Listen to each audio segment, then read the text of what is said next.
Sensational hit అయింది. సింహాను మించి legend వస్తే ఆ రెండింటిని మించేలా అఖండ దుమ్ము దులిపేస్తోంది. బోయపాటి సీను రిటర్న్ అంటున్నారు. ఆ టాక్ కి తగ్గట్టే Boyapati strategy కిక్కిస్తోంది.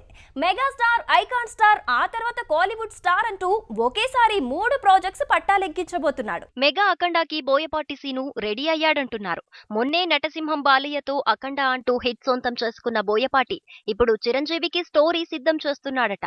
Already story line నచ్చటం, చిరు గ్రీన్ సిగ్నల్ ఇవ్వటం జరిగిందట. వినయ విధేయ రామతో రామ్ చరణ్ ఫేట్ మారుతుందనుకుంటే గతంతో సీన్ రివర్స్ అయింది.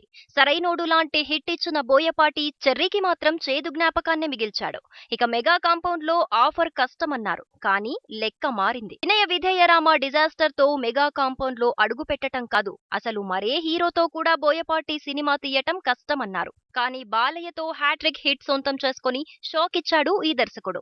అలా అఖండమైన విజయంతో మళ్లీ ట్రాక్ లోకెక్కాడు. అఖండ హిట్ తర్వాత చిరుకి స్టోరీ లైన్ వినిపించిన బోయపాటి ఆ ప్రాజెక్ట్ ని వచ్చే ఏడాది పట్టాలెక్కిస్తాడట. అయితే 2022 డిసెంబర్ వరకు చిరు 4 సినిమాలతో బిజీగా ఉంటాడు కాబట్టే ఈ కొత్త ప్రాజెక్ట్ 2023లోనే రెగ్యులర్ షూటింగ్ జరుపుకుంటుందంటున్నారు. ఇక ఈలోపు బన్నీతో సినిమా చేస్తాడట బోయపాటి. పుష్ప తర్వాత ఐకాన్ మూవీ చేయాల్సిన బన్నీ ఇప్పుడు బోయపాటి సీనుతో సినిమాకు సయ్యన్నాడట. ఈ ప్రాజెక్టు పట్టాలెక్కిస్తూనే సూర్యతో ఓ సినిమా ప్లాన్ చేస్తున్నాడట బోయపాటి. అది 2022 సమ్మర్లో సెట్స్ పైకెళుతోందని సమాచారం.